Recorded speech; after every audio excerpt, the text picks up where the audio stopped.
प्रिय दोस्तों, स्वागत है आपका एक बार फिर से स्वस्ति प्रोग्रामा में। मैं आपकी दोस्त, आपकी होस्ट दर्शनी मनीषा बुद्धू आपका स्वागत करती हूँ। आपके सहयोग से, आपके प्रश्नों से आपने इस एपिसोड को लेके आए हैं। 200 एपिसोड हम बड़े कर चुके हैं। आपने जैसे प्रश्न भेजे हैं और आप जैसे देखते हैं कि आज हम बहुत खिले खिले से हैं। तो आ रहे हैं वसंत पंचमी और इसके रंग बिरंगे फ्राक आपने भेजे हैं। तो चलिए इस प्रोग्राम को हम आगे बढ़ाते हैं। पंडित जी के स्वागत करते हुए हम देखते हैं कि दिखाइएगा आज के एपिसोड में। पंडित जी नमस्कार। नमस्कार दर्शनी जी। कैसे हैं आप पंडित जी? हम तो ठीक है, आपको बधाइयाँ कहना चाहता हूँ। आप 200 साल के हो चुके हैं। जी पंडित जी, आप भी पंडित जी, आपको भी बहुत बहुत इतने बूढ़े हुए हम? नहीं पंडित जी, अगर आप नहीं होते तो हम स्वस्ति प्रोग्रामों को इस मुकाम पे हम नहीं पहुंचा पाते। और हमारे प्रिय दर्शकों के सहयोग से भी उनके प्रश्न जैसे वो भेजते हैं तो ये मुमकिन नहीं होता। केवल मेरे लिए नहीं, आपके लिए ये बहुत अच्छा मौका भी है। बहुत अच्छा लग रहा है कि ये प्रोग्राम चलता है और लोगों को ये एक सहायता भी हो जाते हैं कि वो फ्राक जो होते हैं वो मंदिर में या दूसरी जगह पर नहीं पूछ पाते। स्वस्ति प्रोग्राम द्वारा वो भेज सकते हैं, जान सकते हैं और अपने धर्म के और नज़दीक आ सकते हैं। बहुत सुंदर। तो ये अच्छा लगता है ऐसे पंडित जी तो ऐसे हैं कि हम बढ़ते जैसे हैं 200 एपिसोड के स्वस्ति प्रोग्रामों को लेकर आगे। तो लोगों ने भी फिर से फ्राक भेजे हैं और पिछली बार हम रुके थे केले के पेड़ के साथ। वो फ्राक जैसे है, उनके फ्राक को हम अगर नहीं पूछेंगे तो शायद लोग मेरे ऊपर शायद केले फेंकेंगे पंडित जी। वो केले खाने के लिए होते हैं, फेंकने के लिए नहीं होते हैं। अगर कुछ अच्छा नहीं होता है तो लोग फेंकते हैं पंडित जी। अच्छा? तो ऐसे भी है कि हम भी जानना चाहते हैं पंडित जी कि हमारे प्रिय दर्शकों के द्वारा कि आपने जैसे बताए हैं कि अच्छा केले के पेड़ के हम जब विवाह में हम रखते हैं, अच्छा तो हम दिए के साथ रखते हैं तो वो शुभ कार्य हो जाता है। लेकिन उसके अलावा विवाह में हम क्यों सिंदूर और हल्दी का उपयोग करते हैं? देखो, विवाह में जो है, और न केवल विवाह में, पूजा पाठ में भी हमारी देवी देवताओं का अर्चन मंदन में, पूजन में जो भी कार्य होते हैं हम शुभ तत्वों को जो है प्रयोग करते हैं जी। ये चंदन जो होता है ये पानी के साथ मिल करके एकदम से नरम हो जाता है और पानी को भी अपने रंग में रंग लेता है। तो ये चंदन के माध्यम से हमें सिखाए जाते हैं कि हमें अपने जीवन को परमात्मा के ही रंग में रंगना है, अपने रंग में नहीं, परमात्मा के रंग में। और परमात्मा के रंग में रंगने के कारण से हमारा ये जीवन शुभ हो जाता है। तो जो शुभता है, जो अच्छाइयाँ सामने लाता है, वही चंदन, सिंदूर और हल्दी से शुरुआत होता है। ये सब औषधियाँ हैं, ये शरीर के लिए बहुत अच्छे बताई गई हैं। जहाँ तक चंदन लगाने से, मस्तिष्क पे लगाने से बुद्धि का जो है वृद्धि होता है, बुद्धि जो है जागृत होता है, वो चंदन का प्रभाव है। सिंदूर का प्रभाव होता है कि मंगल यानी कि क्रोध आदि जो है शरीर में शांत होता है। इसलिए हम सिंदूर भगवान के चरणों में भी चढ़ाते हैं और भगवान के चरणों में अर्पण करने के बाद जो है भगवान को सिंदूर का टीका भी लगाने के बाद हमारे अंदर की क्रोध जो है जाकर के शांत हो जाता है और हमारे अंदर में जो है केवल शुभता ही जागृत हो जाता है। लाल यानी कि शुभता का प्रतीक है, अच्छाइयों का प्रतीक होते हैं। हल्दी से जो है शरीर की रोग की दूर होती हैं और शरीर में जितनी भी प्रकार की जो है अशुभता है उसको छिपाया भी जा सकता है। तो भगवान के चरणों में हल्दी को चढ़ाने से बड़ा ही शुभ माने गए हैं। हल्दी में देखो, माता लक्ष्मी जो है 2 चीज़ों में वास करती हैं, एक गोबर में और दूसरी जो है हल्दी में। गोबर को लीप करके, जमीन को लेपन करके, उसी के ऊपर गोमय से लेपन करके उसी के ऊपर देवी देवताओं को स्थापन करने से पूजा में सिद्धि की प्राप्ति होती है। पूजा एकदम 100% 100% जो है जाकर के पूर्ण हो जाती है, केवल जमीन को जो है गोबर से लिपने के बाद। अच्छा। और उसी पे पूजन करने से। और हल्दी को शरीर में लगाने से, हल्दी को जो है अपने शरीर में, इसलिए दूल्हा दुल्हन को विवाह से पहले खूब हल्दी में लेपन किया जाता है जी। ठीक है, उनके अंदर में भी लक्ष्मी का जो है वास हो जाती है, उनकी शरीर से एक सुंदर से चमक आ जाती है, वही चमक लक्ष्मी का वास होती है। तो एक तो गोमय में है और एक औषधि के रूप में, यानी कि रोग को दूर करने के रूप में वो हल्दी में आ जाती है। तो जो कुछ भगवान के चरणों में अर्पण करते हैं उसके 100 गुना हमको प्राप्त होता है। तो अगर शुभता जो है चंदन के रूप में भगवान को अर्पण करेंगे तो उनके 100 गुना हमको प्राप्त होगा। क्रोध को दूर करने के लिए सिंदूर को हम भगवान के चरणों में अर्पण करते हैं तो वो अक्रोध जो है बन करके हमारे ऊपर अक्रोध बन करके बरसात होती है, 100 गुना उसका फल प्राप्त होता है। रोग को दूर करने के लिए माता के चरणों में, भगवान के चरणों में हम हल्दी का अर्पण करते हैं तो वही निरोग बन करके 100 गुना हमको प्राप्त होता है। तो ये पूजा में, विवाह में इनका अर्पण करना, इनको चढ़ाना बड़ा ही शुभ बताई गई है। इसका फल हमको 100 गुना ही प्राप्त होता है। बहुत अच्छा पंडित जी, लेकिन ऐसा क्यों होता है कि सिंदूर हम केवल महिला पे हम लगाते हैं, पुरुषों पर नहीं? पुरुष भी लगाते हैं इसको तिलक के रूप में।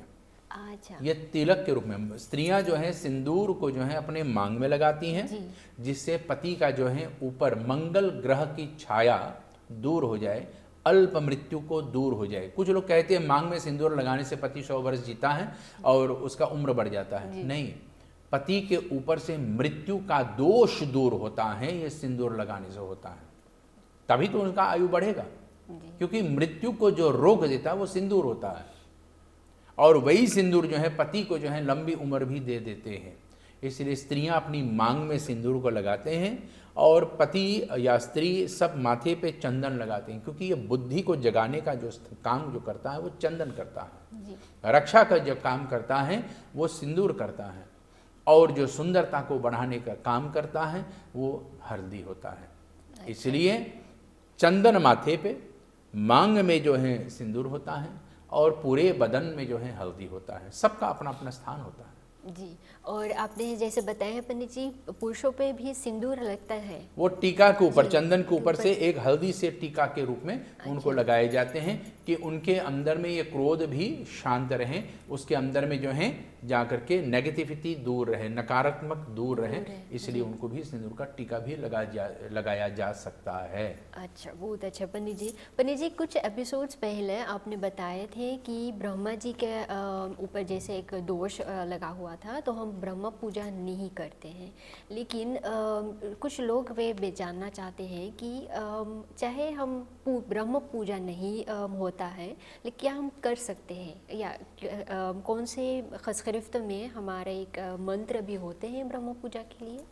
ब्रह्मा पूजा हर पूजन में होता है जी। सबसे पहले अपने घर पे जो हम पुरोहित को बुला करके अपने द्वार पे पूजा कराते हैं, तो सबसे पहले पंडित जी का चरण धोना, पंडित जी को जल पिलाना, जल पिला करके पंडित जी का तिलक करना, दक्षिणा दे करके यहाँ पर ब्रह्मा का पूजन हो गया। अच्छा, ये एक हुआ, इसलिए उसको ब्राह्मण भी बोलते हैं। ये ब्रह्मा की पूजा ही है। जी। और तब ब्रह्मा जी बैठते हैं और स्वयं ब्रह्मा जो है आपके लिए वो कार्य करता है, उसी को ब्रह्म कहते हैं। अच्छा, तो अलग सा मंत्र नहीं होते हैं जैसे? अलग से है, होते हैं। अगर मैं एक से अधिक दिनों वाला जो है कोई यज्ञ कर रहा हूँ, कोई अनुष्ठान कर रहा हूँ, मान लीजिए आप भागवत कर रहे हैं, शिव यज्ञ कर रहे हैं, देवी यज्ञ कर रहे हैं, तो 3 कलशों में जो है देवी देवताओं का जो है स्थान बताए गए हैं। जैसे कि ब्रह्मा कलश होता है, रुद्र कलश होता है और विष्णु कलश होता है। जी। तो कलश के रूप में कलश को स्थापन करके वहां पर देवता को निर्धारित करते हैं, और एक पंडित को जो है ब्रह्मा के लिए नियुक्त करते हैं कि आप ब्रह्मा बन करके हर स्थान पर जाइए और हर स्थान पे जो है जाकर के पूजा के मंत्र बोलिए। वही ब्रह्मा करता है। ब्रह्मा जो है हर स्थान पे पूजा के पीठ होते हैं, हर कोने में एक एक पीठ होता है, तो उन पीठों पर जाकर के ब्रह्मा जी मंत्र बोलता है, बाकी के पंडित लोग आगे कार्यक्रम कर देता है। लेकिन मंत्र का उच्चारण शुरुआत जो है ब्रह्मा जी करता है, फिर दूसरे पीठ पे जाएगा, तीसरे पीठ पे, चौथे पीठ पे, 5वां पीठ पे, छठे में और 7वां में, 8वां में, 9वां में, ऐसे जितने भी पीठ हैं सभी पीठों पे वो ब्रह्मा ही जाता है। ब्रह्मा के मुख्य स्थान जो है जाकर के कलश में ही होता है। जी। लेकिन उसका प्राकट्य रूप जो हमारे सामने प्रत्यक्ष रूप में जो होता है वो ब्रह्मा के पदवी पे नियुक्त जो ब्रह्मा होता है, यानी कि वो पंडित जो ब्रह्मा की पदवी पे होता है वो होता है। और ब्रह्मा का पूजा जो है विधिवत उस कलश के ऊपर होगा, और कलश के ऊपर चढ़ाई हुई प्रत्येक वस्तु, प्रत्येक दक्षिणा वो ब्रह्मा का ही होता है। वो पुरोहित जो ब्रह्मा होता है उसी का ही होता है। अच्छा, बहुत अच्छा पंडित जी से आपने बताया. Pandit ji, maar dan komt de vraag ook erbij. Brahmaji is getrouwd met Mata Saraswati. अच्छा.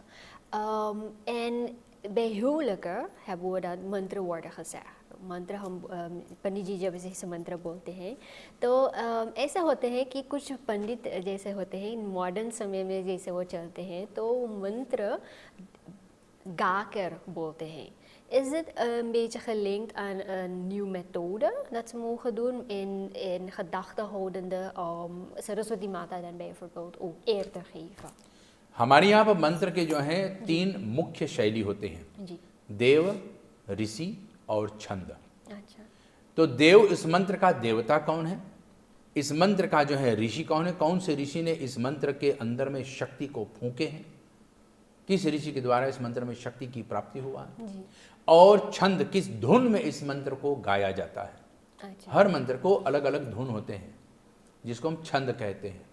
तो देव, ऋषि, छंद को किस देवता के प्रति ये मंत्र हैं, किस ऋषि ने इस मंत्र को जो उच्चारण किए हैं और किस छंद में इस मंत्र को गाना चाहिए, इन तीनों को जो है याद करके वह मंत्र जो है गा करके बोला जाता है. मंत्र को गाया जाता है, बोला नहीं जाता है, मंत्र को गाया जाता है.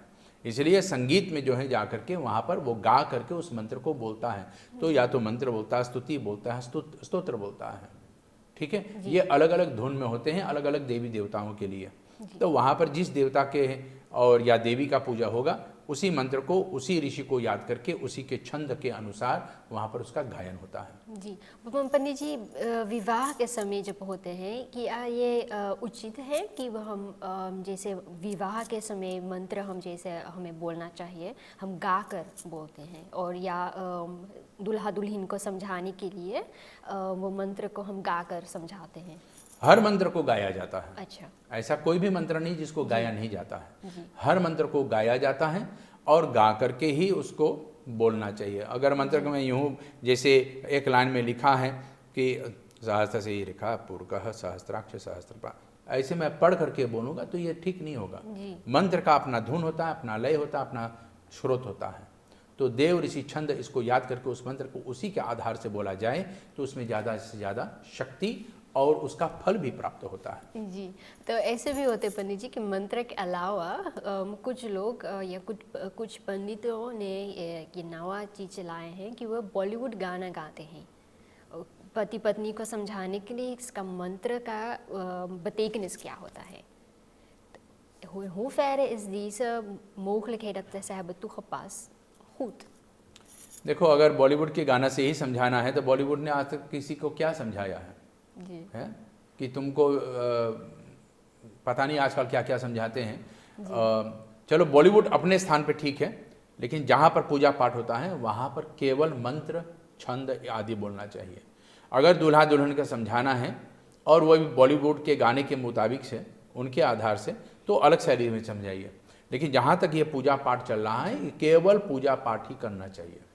मंत्र के, स्तोत्र का, छंदों का जो है वहाँ पर स्तुतियों का ही पाठ करना चाहिए.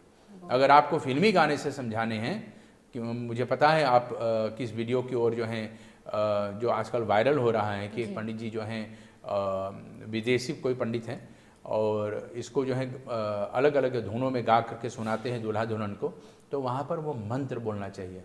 जिस दिन मंत्र की महत्व, मंत्र की महानता संगीतों की कारण से, फिल्मी गीतों के कारण से घट जाएगा, उस दिन समझ लो कि लोगों की अंदर में हमारे मंत्रों पर विश्वास कम होगा और संगीतों पर जो है जाकर के हॉलीवुड के गीतों पे जो है ज़्यादा विश्वास हो जाएगा. ऐसा नहीं होना चाहिए, क्योंकि मंत्र में जो शक्ति है वो बॉलीवुड में नहीं. हाँ, बॉलीवुड के गाना सुन करके लोग मोहित हो जाते हैं, प्रफुल्लित हो जाते हैं, लेकिन मंत्र में वो भगवान की वाणी होता है, वो मन और ईश्वर को जोड़ने का काम करता है. उस समय हमें ईश्वर को अपने मन के साथ केवल जोड़ना है, और जहाँ पर दुनियादारी को जोड़ना है तो आप भले बॉलीवुड गाओ, हॉलीवुड गाओ या खुद की गुड़ गाओ, कोई भी गाते रहो, लेकिन जहाँ पर मंत्र होना चाहिए, जहाँ पर पूजा पाठ की शैली है, वहाँ तक ही सीमित रखें. बहुत अच्छा. पंडित जी, daar gesproken कि हम गाने के बारे में जैसे हम बात करते हैं तो हम जानते हैं कि गाने की देवी सरस्वती माता है, और कुछ दिनों में शायद वसंत पंचमी आने वाली है. तो हम जानना चाहते हैं कि वसंत पंचमी और माता सरस्वती में एक्चुअली यह कनेक्शन क्या है? वसंत पंचमी माता सरस्वती के जो है जाकर के दिन ही बताए गए हैं। इस दिन माता सरस्वती जो है अपने रूप में, वाणी के रूप में, शब्दों के रूप में प्रकट हुई हैं। और इसको हम लोग वाग देवी भी कहते हैं। माता सरस्वती को वाग देवी भी कहते हैं। इसको वाणी, वाग, शब्द, संगीत, संगीत के जो है जितने भी कलाएं हैं, ये सब छंद के रूप में, ये सब इनका प्रादुर्भाव होता है। और इसी दिन प्रकृति के जितने भी फूल हैं खिल जाते हैं। रंग बिरंग फूल जो है धरती पे खुलते हैं, खिलते हैं, पक्षियों का चिलचिहाट होते हैं और आपस में संसार में प्रेम का शुरुआत होते हैं। तो इस वसंत पंचमी के मुहूर्त में, इसे वसंत इसलिए कहते हैं क्योंकि यहाँ पर जो है वसंत यानी कि लेंथ की शुरुआत, उत्पत्ति होती है। इस समय ठंडी होना जो है बंद हो जाता है, थोड़ा गर्मी आना शुरू हो जाता है और प्रकृति में, नेचर में थोड़ा से कोमलता आ जाती है।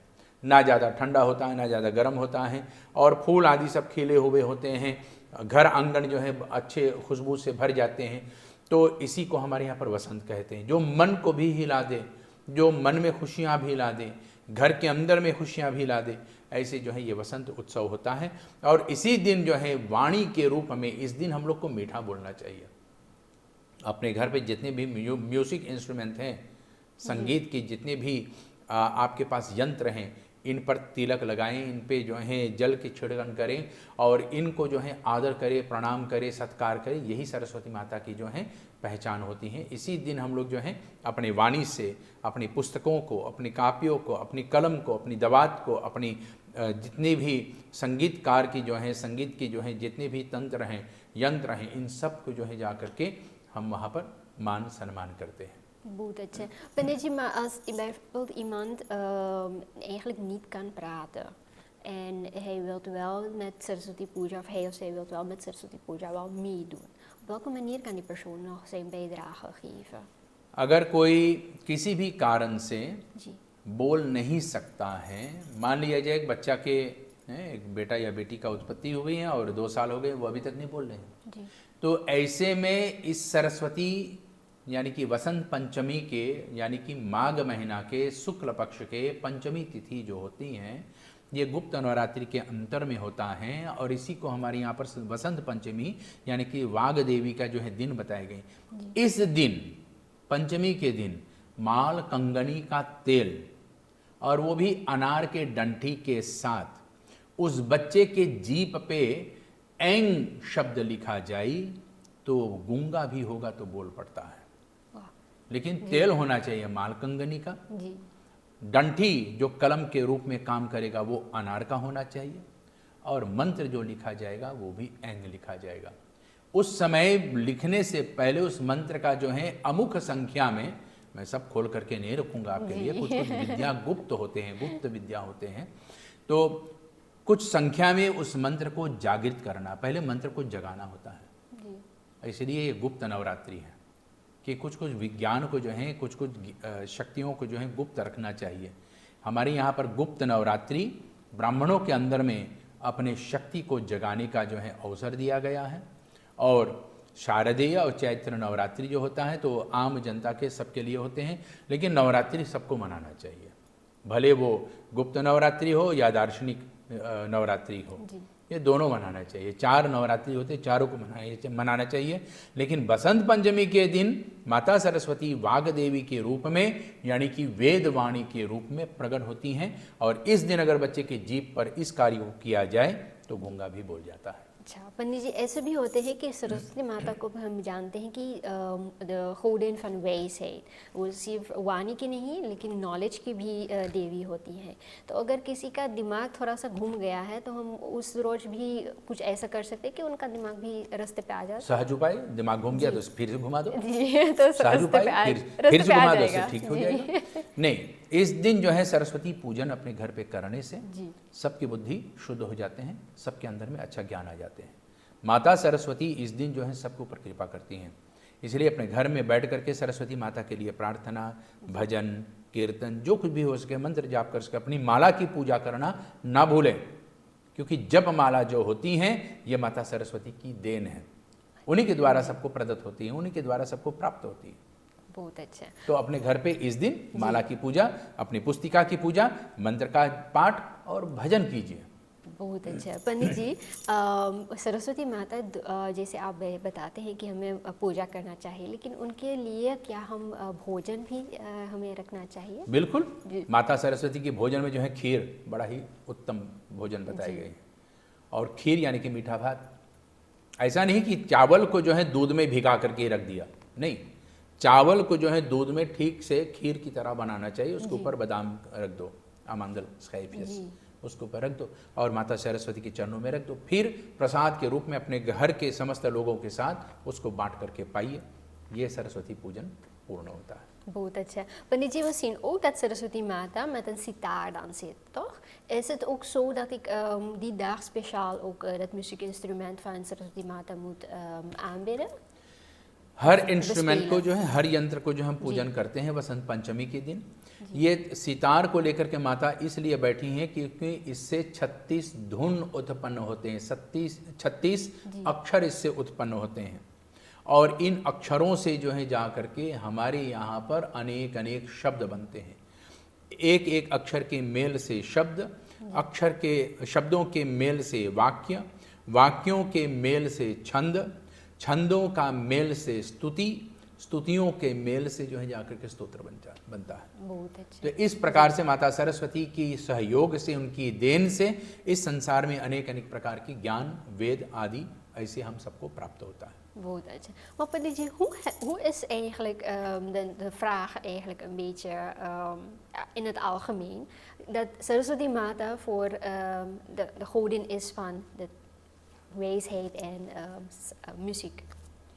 वाक, जी, वाणी जो होता है, जी, अगर मैं आपसे कुछ बोलता हूँ तो आप इसको सुनते हैं, सुनने के बाद अपन अपने दिमाग में रख लेते हैं और समझ जाते हैं कि मैं क्या बोलता हूँ।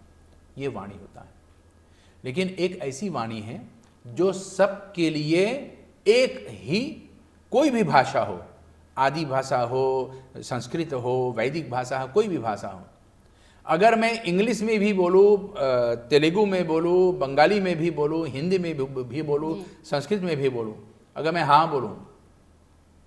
हाँ बोलूँ तो सबके लिए ये यस होता है, या होता है। ये प्रकृति का जो है एकमात्र भाषा है। प्रकृति की जो है ऐसी 7 भाषाएं हैं, 7 शब्द हैं, आ, हा, न इत्यादि अनेक अनेक भाषाएं होती हैं। ये ध्वनि इसको कहते हैं, इसको कहते हैं स्टेम फॉर्मिंग। ठीक है, ये ध्वनि होता है और इन्हीं ध्वनियों से जो है जाकर के शब्द बनता है। इसलिए वो ज्ञान की देवी है, क्योंकि उनकी ही ध्वनि से, उन्हीं के शब्द से हमें ज्ञान की प्राप्ति होती है। और इस ज्ञान को और अच्छी तरह से हमको कंठस्थ कराने के लिए, समझाने के लिए कि दिमाग में बैठ जाए, वो गा करके सुना देती है। इसलिए मंत्र को गाया जाता है। और जो गा करके इंसान अपने दिमाग में रख ले, अगर मैं ऐसे ही झूरे में बोलूँगा बिना गाए तो आप भूल जाएंगे, लेकिन गा करके बोलूँगा तो दिमाग में बैठ जाएगा, क्योंकि धुन व्यक्ति को पकड़ लेता है, आपके मन के तार को छेड़ जाते हैं। इसलिए वह शब्द जो है गाया भी जाता है और मंत्र को भी गाए जाते हैं। और इसी प्रकार से वो वाणी जो है धुन में परिवर्तित होकर के हमारे अंदर में एक यादगार बन जाती है। तो वो शब्द जो वाणी हैं वो धुन के साथ मिल करके हमारे अंदर में जो आ जाती हैं और उसको हम ठीक अपने ऊपर अनुभव करने दें तो ये ज्ञान हो जाती हैं। और इस ज्ञान के कारण से एक तो इंस्ट्रूमेंट जो है जिसके सहयोग से माता हमको समझा रही है, जिसको ये हमें धुन दे रही हैं, जो शब्द उसमें प्रयोग किया जाता है जिसके कारण से वो शब्द हमारे लिए मंत्र बन जाता है। तो मंत्र और धुन ये दोनों मिल करके हमारे अंदर में ज्ञान बन जाती है। इसलिए वो ज्ञान देवी हैं, शब्द की देवी हैं, और जितने भी कलाएँ हैं कलाओं की भी देवी हैं, और जितने भी यंत्र हैं समस्त यंत्रों की भी देवी हैं। बहुत अच्छा पंडित जी। En nog even over Saraswati Mata, nog één ding. We weten dat we Bhagwan ji in ons lichaam ook kunnen lokaliseren. En is dit dus een plek dat de brein en de mond de plek is van Saraswati Mata? Saraswati माता हमेशा जीभ पे बैठती है, जी, अच्छा। जिह्वा पर। जी, और जीभ पे बैठने के कारण से सरस्वती माता, जीभ के 3 भाग होते हैं। सामने वाले भाग जो है लक्ष्मी, बीच वाले भाग जो होते हैं माता सरस्वती, और पीछे वाला भाग जो होती है वो काली है, माता काली। ये पार्वती माता ही समझ लो। जीव के 3 भाग होते हैं। इसलिए भोजन करते समय सोच लो कि भगवान के चरणों में हम क्या रखते हैं, उनके ऊपर क्या रख रहा हूँ है। इसलिए इस मंत्र में भी आया है, शरीरम सर्वदेवतानाम शरीरम सर्व विद्यानाम शरीरम सर्वतीर्थानाम गुरुता भक्त्या लभ्यते। ये मंत्र में आता है जी। और ये हमको बताता है कि हमारे शरीर में और किस किस अंग में कौन कौन सी देवी बैठती हैं।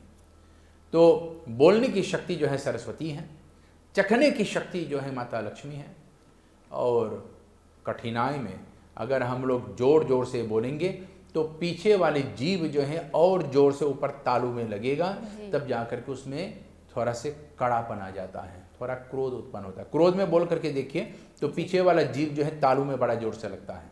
प्रेम से बोलोगे तो सामने वाला जीव जो है, जीव के अग्रभाग जो होता है, तो वो जाकर के दांत और तालू के बीच में ही रह जाते हैं, दांत में भी नहीं छूते हैं और तालू में भी नहीं छूते हैं। और जहाँ पर धन की प्राप्ति की इच्छा है तो वो बीज वाली है, जहाँ पर भोजन की प्राप्ति की इच्छा है वो बीज वाली है। वही तो हमको नमकीन आदि चीनी आदि का पहचान भी कराती है। बहुत अच्छा, हमें ये ज्ञान हो गया है अब कि अगर कुछ हम बोलेंगे या मंत्र उच्चारण करेंगे या खाएंगे तो सोच समझ के हम कैसे खा सकते हैं और बोल सकते हैं। Maar niet dan ga ik nou even een beetje spieken, omdat ze बहुत ढेर vragen आयल है। एक ऐसी vraag भी है कि जैसे हम समय को हम ध्यान में रखते हैं और चलते हैं तो हमारा लीफ स्टेट, हमारा एज जो होता है वो भी घटता है या बढ़ता है। तो लोग जानना चाहते हैं कि हम अपने एज को, अपने उम्र को हम कैसे बरीकन कर सकेला। कुछ लोग कहते हैं कि हम उम्र है 30 लेकिन उनका फीलिंग होते हैं 40, 14 या 15 ईयर के।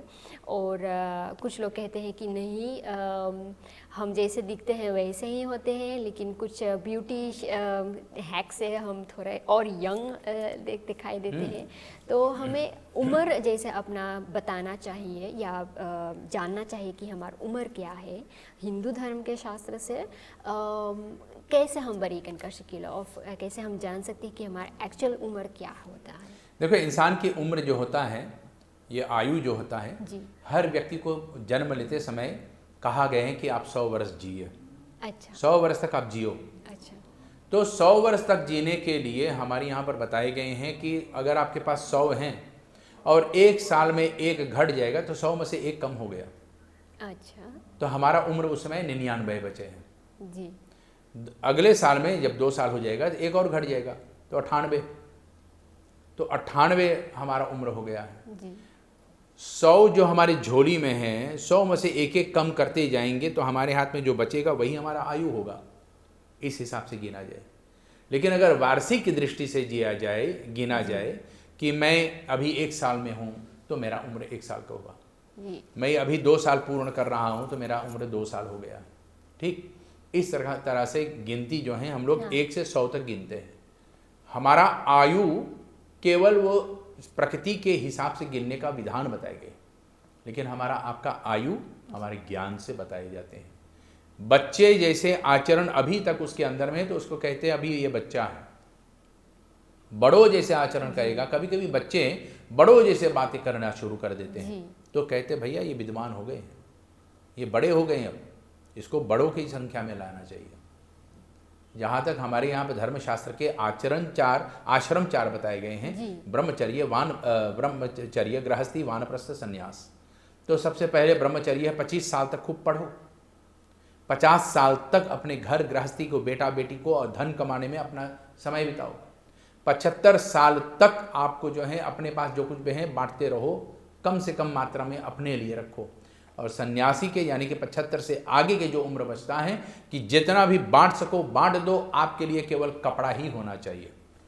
आपके रोटी के लिए और आपके कपड़े के लिए जितना है उतना ही पर्याप्त है, उसके अलावा आपके पास और कुछ नहीं होना चाहिए। अक्सर ज़्यादा उम्र के हो जाते हैं और ज़्यादा धन कोष हमारे पास हो जाते हैं ना, तो बच्चे आपस में लड़ बैठते हैं कि ये मेरा होगा, वो मेरा होगा, कोई माता पिता की नहीं कहते कि माता पिता मेरा है, कि माँ मेरा है, पिता मेरा है इत्यादि नहीं। उनके धन को सबको चाहिए। सब लोग कहते हैं मुझे उनका धन चाहिए। धन की ही बंटवारा होता है, माता पिता की बंटवारा नहीं होता है। इसलिए ब्रह्मचर्य, गृहस्थी, वानप्रस्थ और संन्यास, ये 4 आश्रम बताए गए हैं। और इन्हीं चारों के हिसाब से, इन्हीं के आधार से हमारी आयु का जो है नियुक्ति होती है, हमारी आयु बताई जाती है। अच्छा पंडित जी, behalve dan ook हम धीरे धीरे सब चीज़ों पे लोग ध्यान रखते हैं, ध्यान देते हैं, और ऐसे ऐसे फ्राह भी हमारे प्रोग्राम, स्वास्थ्य प्रोग्राम में वो भेजते हैं। तो ऐसे फ्राह भी आयल हैं कि अगर हम ध्यान रखेंगे कि हम जिस घर में हम रहते हैं उस घर में हमें बहुत चीज़ों का अच्छा होता है रखने में या दिखाने में या सजाने में। In hoeverre moet ik genoeg licht hebben in mijn huis?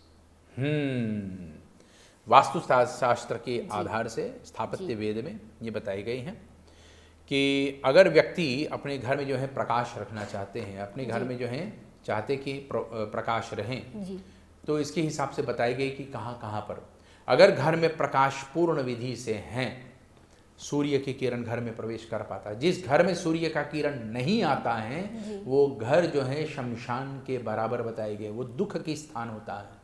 इसलिए अपने घर में खिड़कियां और दरवाजे उन दिशाओं में जरूर बनाना चाहिए जिधर सूर्य का किरण पहले निकलता है। तो पूर्व दिशा में आपकी खिड़कियां होना चाहिए, दरवाजे होना चाहिए, क्योंकि वहाँ से सूर्य की किरण घर में प्रवेश आता है। अगर घर में सूर्य की किरण नहीं आता है तो सूर्य की प्रकाश की भांति अपने घर में लाइटिंग लगाना शुरू कर दे कि हमारे घर में प्रकाश हो।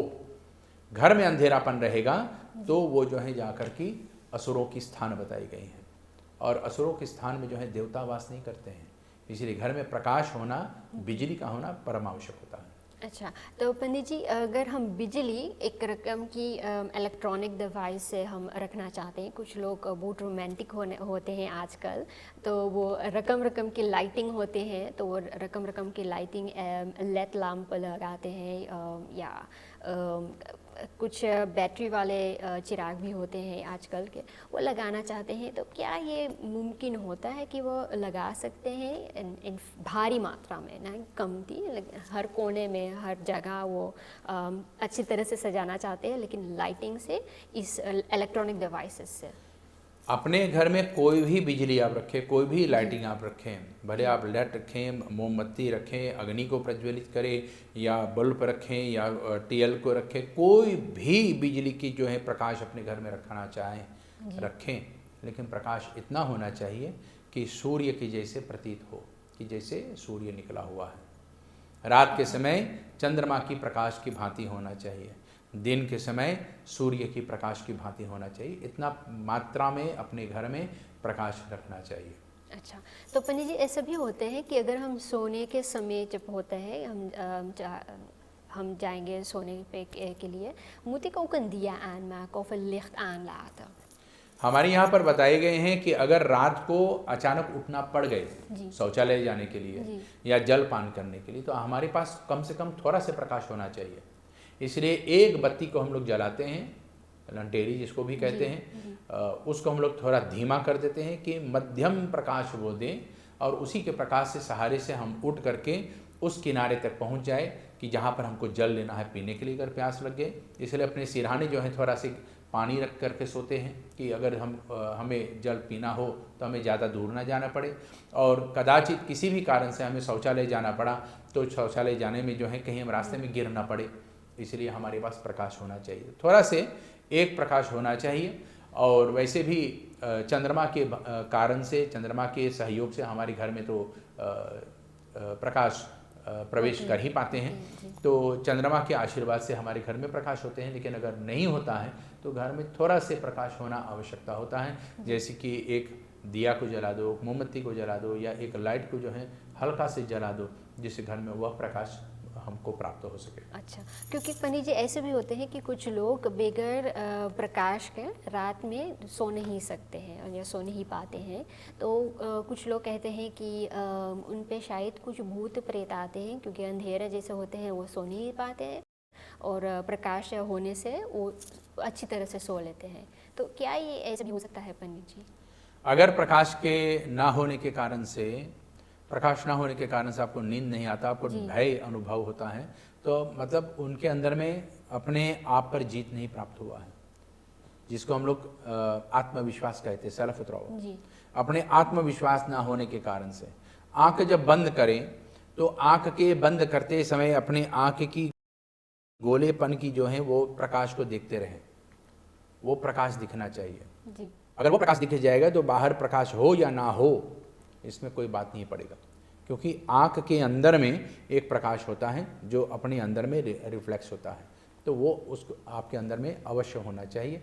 अगर इसको देख लें तो आपको बाहरी जो है प्रकाश होने की आवश्यकता नहीं, अच्छा। आप आराम से सोच सकते हैं। और अगर वो नहीं देख पाते हैं तो क्या कुछ मेडिटेशन कारण या योग के कारण करने से वो प्राप्त हो सकता है पंडित जी? बिल्कुल, योग अभ्यास से वो प्राप्त जी। हो सकता है। तो योग अभ्यास वो करें, जी। जिसको हम लोग आजकल के आम तौर पे योगा कहते हैं, लेकिन योगा नहीं, उसका असली नाम जो है योग होता है। योग माने अपने आप से मिलना, अपनी शक्तियों को प्राप्त करना, अपने शक्तियों से मिलना। तो इस योग के माध्यम से अपने आप को वो प्राप्त कर सकता है, उस ज्ञान को वो प्राप्त कर सकता है। बहुत अच्छे पंडित जी। तो ऐसे भी होते हैं कि कुछ लोग कहते हैं कि अगर हम कुछ पूजा भी करना चाहते हैं और हम पूजा करना चाहते हैं गोमती चक्र से, क्या मैं पूजा कर सकती हूँ गोमती चक्र से और कमल की ककड़ी से भी? गोमती चक्र जो है माता लक्ष्मी का प्रतिबिंब होती है, माता लक्ष्मी की जो है पहचान होती है। अच्छा। गोमती चक्र जो है हमारे यहाँ पर अनेक शुभ कार्यों में इसको प्रयोग किया जाता है। गोमती चक्र जो होता है तो दुल्हा दुल्हन के जो हाथ में जो कंगन माने जाते हैं उसमें भी होते हैं, अपने कलसे के अंदर में भी रखते हैं, अपनी तिजोरी में भी रखते हैं, अपने घर की जो है नेह जब डालते हैं तो उस कलसे में जो है गोमती चक्र को भी डालते हैं। अपने घर में जो मसाले डालते हैं, जो सीमेंट होते हैं, तो सीमेंट में गोमती चक्र भी रखते हैं। महालक्ष्मी की जो है अभिषेक करते हैं, महालक्ष्मी के पूजन करते हैं तो गोमती चक्र भी रखते हैं। और जहाँ तक ये कोमल की जो है ककड़ी जो होते हैं उसके कमल के बीज को कहते हैं। अच्छा। तो कमल के बीज में जो है माता लक्ष्मी की वास होती हैं, उसको जो है माला के रूप में 108 दाने बनाकर उसकी जाप करने से माता लक्ष्मी प्रसन्न होती हैं, लक्ष्मी की सिद्धि होती है। माता लक्ष्मी के चरण में रख करके उसके पूजन करने से माता लक्ष्मी प्रसन्न होती है। हवन सामग्री में इसको मिला करके और हवन करना, माता लक्ष्मी प्रसन्न होती है, इसके हव्य के रूप में माता लक्ष्मी प्राप्त करती हैं और इससे जो हमारे घर में लक्ष्मी की बरसात होती है। गोमती चक्र बड़ा ही शुभ मान बताए गए हैं। गोमती चक्र के आधार से, गोमती माने घूमी हुई एक चक्र है जो हमें आपको जो है जाकर के ये सल्प पे जो है प्राप्त होता है, यानी कि जैसे स्कैल्पन होते हैं ना, तो इसमें जो है गोमती घूमी हुई चक्र है। तो ये गंगा में, जमुना में, गोदावरी में, इन पवित्र नदियों में अधिक से अधिक प्राप्त होती हैं, समुद्र में नहीं, मीठे पानी में ये प्राप्त होती हैं। और इसी को जो है लेकर के हम माता लक्ष्मी के चरण में रखते हैं, अपने घर के नेह के लिए रखते हैं, अपने पूजा के स्थान पर रखते हैं, तिजोरी में रखते हैं, जहाँ जहाँ पर भी रखते हैं वहाँ पर शुभता और अच्छाइयाँ बढ़ जाती हैं। यहाँ तक कि नेह पूजा जो होती हैं तो नेह पूजा में ये गोमती चक्र का होना परम आवश्यक होता है जी।